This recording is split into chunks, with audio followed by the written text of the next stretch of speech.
Bismillahirrahmanirrahim. Assalamualaikum warahmatullahi wabarakatuh. Kembali lagi di Hijrah Channel.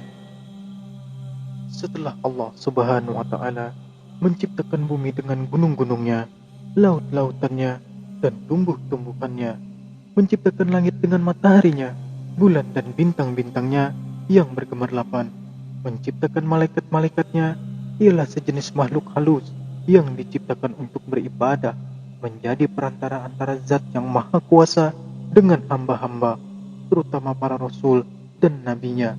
Maka tibalah kehendak Allah Subhanahu wa Ta'ala untuk menciptakan sejenis makhluk lain yang akan menghuni dan mengisi bumi, memeliharanya, menikmati tumbuh-tumbuhannya, mengelola kekayaan yang terpendam di dalamnya, dan berkembang biak turun-temurun, waris mewarisi sepanjang masa yang telah ditakdirkan baginya. Sebelum cerita di video ini lanjut, diharapkan kepada sahabat agar menyimak cerita di dalam video ini sampai selesai, agar nantinya tidak salah paham dalam penafsiran atau pemahaman cerita yang terkandung di dalamnya.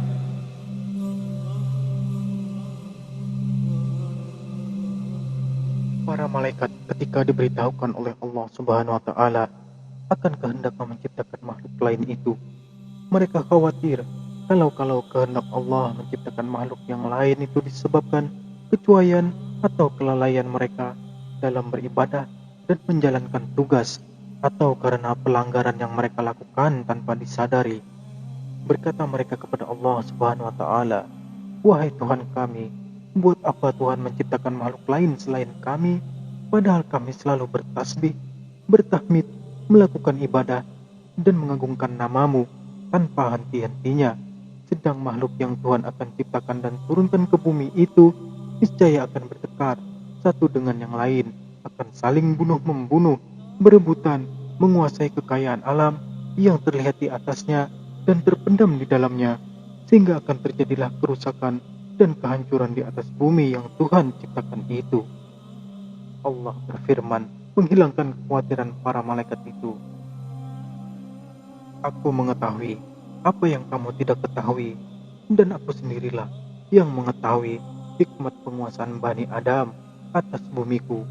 Bila aku telah menciptakannya dan meniupkan roh kepadanya, bersujudlah kamu di hadapan makhluk baru itu sebagai penghormatan dan bukan sebagai sujud ibadah, karena Allah Subhanahu wa Ta'ala melarang hambanya beribadah kepada sesama makhluknya." Kemudian diciptakanlah Adam oleh Allah Subhanahu wa Ta'ala dari segumpal tanah liat kering dan lumpur hitam yang berbentuk. Setelah disempurnakan bentuknya, ditiupkanlah roh ciptaan Tuhan ke dalamnya, dan berdirilah ia tegak menjadi manusia yang sempurna.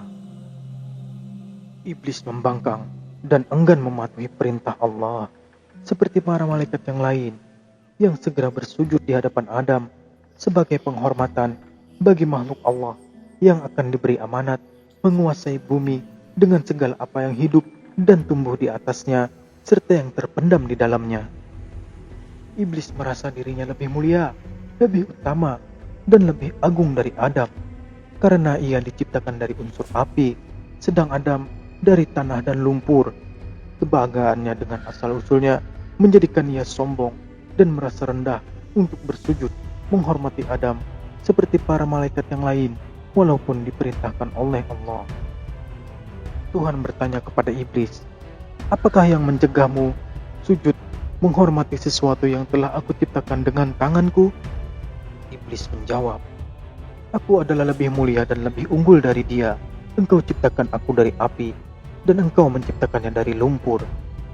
Karena kesombongan, kecongkakan, dan pembangkangannya melakukan sujud yang diperintahkan, maka Allah menghukum iblis dengan mengusir dari surga dan mengeluarkannya dari barisan malaikat dengan disertai kutukan dan laknat yang akan melekat pada dirinya hingga hari kiamat. Di samping itu, ia dinyatakan sebagai penghuni neraka. Iblis dengan sombongnya menerima dengan baik hukuman Tuhan itu, dan ia hanya memohon agar kepadanya diberi kesempatan untuk hidup kekal hingga hari kebangkitan kembali di hari kiamat.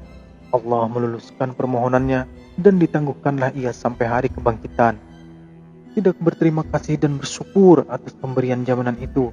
Bahkan sebaliknya, ia mengancam akan menyesatkan Adam sebagai sebab terusirnya dia dari surga dan dikeluarkannya dari barisan malaikat, dan akan mendatangi anak-anak keturunannya dari segala sujud untuk membujuk mereka meninggalkan jalan yang lurus dan bersamanya menempuh jalan yang sesat, mengajak mereka melakukan maksiat dan hal-hal yang terlarang, menggoda mereka supaya melalaikan perintah-perintah agama, dan mempengaruhi mereka agar tidak bersyukur dan beramal soleh.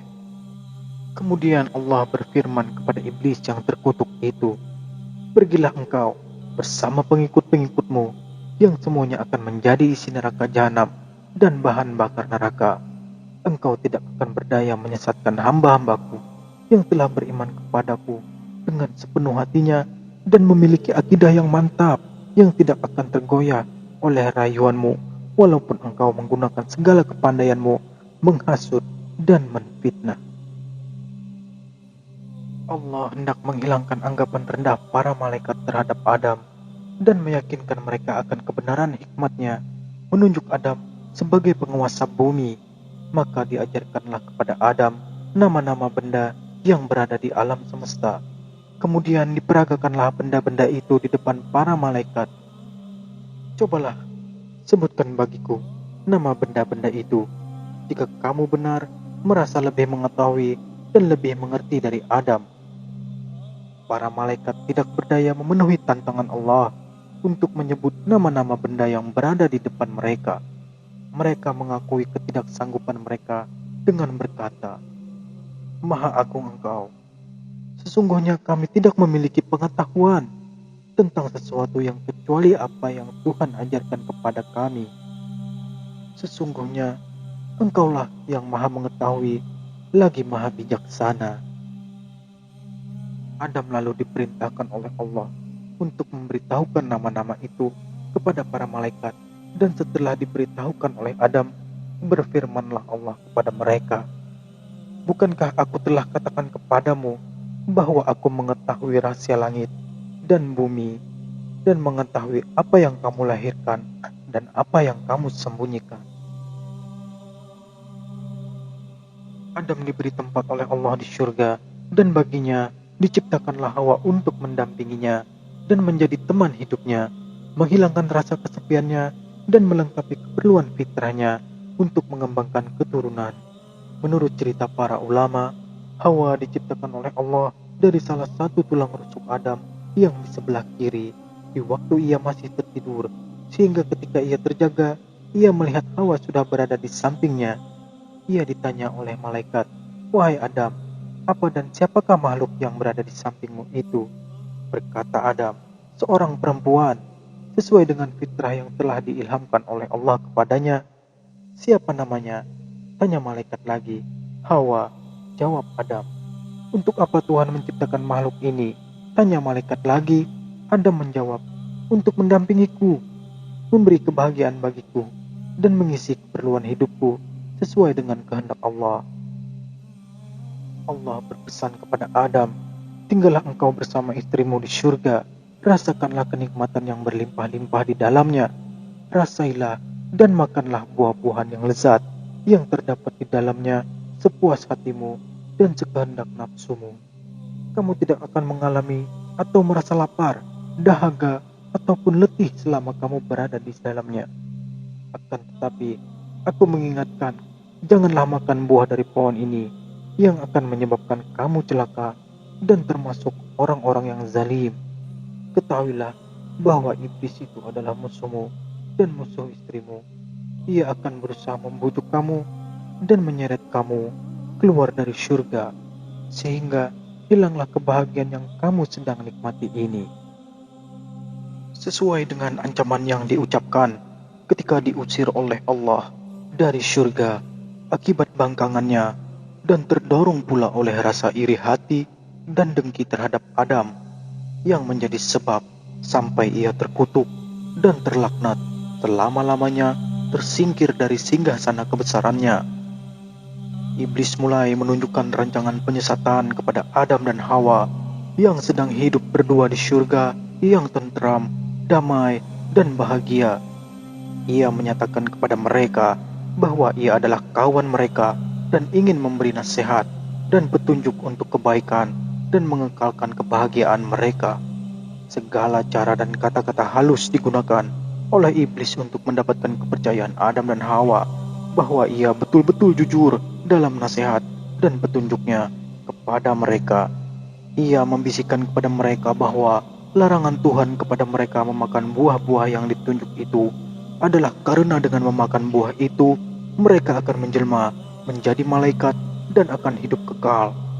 Diulang-ulangilah bujukan dengan menunjukkan akan harumnya bau pohon yang dilarang, indah bentuk buahnya, dan lezat rasanya.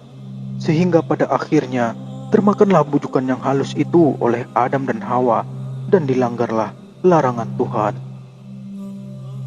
Allah mencela perbuatan mereka itu dan berfirman yang bermaksud, "Tidakkah aku mencegah kamu mendekati pohon itu dan memakan dari buahnya? Dan tidakkah aku telah ingatkan kamu bahwa syaitan itu adalah musuhmu yang nyata?" Adam dan Hawa mendengar firman Allah itu, sadarlah ia bahwa mereka telah terlanggar perintah Allah dan bahwa mereka telah melakukan suatu kesalahan dan dosa besar. Seraya menyesal, berkatalah mereka, "Wahai Tuhan kami telah menganiaya diri kami sendiri dan telah melanggar perintah-Mu karena bujukan iblis. Ampunilah dosa kami, karena niscaya kami akan tergolong orang-orang yang rugi bila Engkau tidak mengampuni dan mengasihi kami."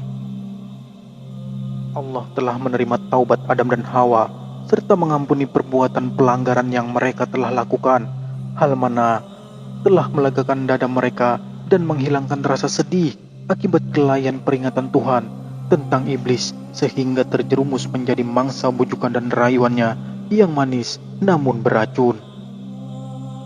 Adam dan Hawa merasa tentram kembali setelah menerima pengampunan Allah dan selanjutnya akan menjaga jangan sampai tertipu lagi oleh iblis dan akan berusaha agar pelanggaran yang telah dilakukan dan menimbulkan murka dan teguran Tuhan itu menjadi pengajaran bagi mereka berdua untuk lebih berhati-hati menghadapi tipu daya dan bujukan iblis yang terlaknat. Harapan untuk tinggal terus di surga telah pudar karena perbuatan pelanggaran perintah Allah. Hidup kembali dalam hati dan pikiran Adam dan Hawa yang merasa kenikmatan dan kebahagiaan hidup mereka di surga tidak akan terganggu oleh sesuatu dan bahwa reda Allah serta rahmatnya akan tetap melimpah di atas mereka untuk selama-lamanya. Akan tetapi Allah telah menentukan dalam takdirnya apa yang tidak terlintas dalam hati dan tidak terfikirkan oleh mereka. Allah Subhanahu wa Ta'ala yang telah menentukan dalam takdirnya bahwa bumi yang penuh dengan kekayaan untuk dikelolanya akan dikuasai kepada manusia. Keturunan Adam memerintahkan Adam dan Hawa turun ke bumi sebagai benih pertama dari hamba-hambanya yang bernama manusia. Berfirmanlah Allah kepada mereka, "Turunlah kamu ke bumi, sebagian daripada kamu menjadi musuh bagi sebagian yang lain. Kamu dapat tinggal, tetap dan hidup di sana sampai waktu yang telah ditentukan." Turunlah Adam dan Hawa ke bumi menghadapi cara hidup baru yang jauh berlainan dengan hidup di surga yang pernah dialami dan yang tidak akan terulang kembali. Mereka harus menempuh hidup di dunia yang fana ini dengan suka dan dukanya dan akan menurunkan umat manusia yang beraneka ragam sifat dan tabiatnya, berbeda-beda warna kulit dan kecerdasan otaknya. Umat manusia yang akan berkelompok-kelompok menjadi suku-suku dan bangsa-bangsa di mana yang satu menjadi musuh, yang lain saling bunuh-membunuh, aniaya menganiaya, dan tindas menindas, sehingga dari waktu ke waktu Allah mengutus nabi-nabinya dan rasul-rasulnya memimpin hamba-hambanya ke jalan yang lurus, penuh damai, kasih sayang di antara sesama manusia, jalan yang menuju kepada redanya dan kebahagiaan manusia di dunia dan di akhirat. Al-Quran menceritakan kisah Adam dalam beberapa surah, di antaranya surah Al-Baqarah ayat 30 sampai ayat 38 dan surah Al-Araf ayat 11 sampai ayat 25. Pengajaran yang terdapat dari kisah Adam, bahwasanya hikmah yang terkandung dalam perintah-perintah dan larangan-larangan Allah dan dalam apa yang diciptakannya kadangkala tidak atau belum dapat dicapai oleh otak manusia, bahkan oleh makhluknya yang terdekat, sebagaimana telah dialami oleh para malaikat tatkala diberitahu bahwa Allah akan menciptakan manusia keturunan Adam untuk menjadi khalifahnya di bumi, sehingga mereka seakan-akan keberatan dan bertanya-tanya mengapa dan untuk apa Allah menciptakan jenis makhluk lain daripada mereka yang sudah patuh, rajin beribadah, bertasbih, bertahmid, dan mengagungkan namanya. Bahwasanya manusia, walaupun ia telah dikaruniakan kecerdasan berpikir dan kekuatan fisik dan mental, ia tetap mempunyai beberapa kelemahan pada dirinya, seperti sifat lalai, lupa, dan khilaf. Hal mana telah terjadi pada diri Nabi Adam alaihissalam, yang walaupun ia telah menjadi manusia yang sempurna dan dikaruniakan kedudukan yang istimewa di surga, ia tetap tidak terhindar dari sifat manusia yang lemah itu. Ia telah lupa dan melalaikan peringatan Allah kepadanya tentang pohon terlarang dan tentang iblis yang menjadi musuhnya dan menjadi musuh seluruh keturunannya, sehingga terperangkap ke dalam tipu daya dan terjadilah pelanggaran pertama yang dilakukan oleh manusia terhadap larangan Allah. Bahwasanya seseorang yang telah terlanjur melakukan maksiat dan berbuat dosa, tidaklah ia sepatutnya berputus asa dari rahmat dan ampunan Tuhan, asalkan ia sadar akan kesalahannya dan bertaubat, tidak akan melakukannya kembali. Rahmat Allah dan maghfirahnya dapat mencakup segala dosa yang diperbuat oleh hambanya, kecuali syirik, bagaimanapun besar dosa itu, asalkan diikuti dengan kesadaran, bertaubat, dan pengakuan kesalahan. Sifat sombong dan congkak selalu membawa akibat kerugian dan kebinasaan. Lihatlah iblis yang turun dari singgasananya, dilucutkan kedudukannya sebagai seorang malaikat dan diusir oleh Allah dari surga dengan disertai kutukan dan laknat yang akan melekat kepada dirinya hingga hari kiamat karena kesombongannya dan kebanggaannya dengan asal-usulnya, sehingga ia menganggap dan memandang rendah kepada Nabi Adam alaihissalam dan menolak untuk sujud menghormatinya walaupun diperintahkan oleh Allah subhanahu wa ta'ala.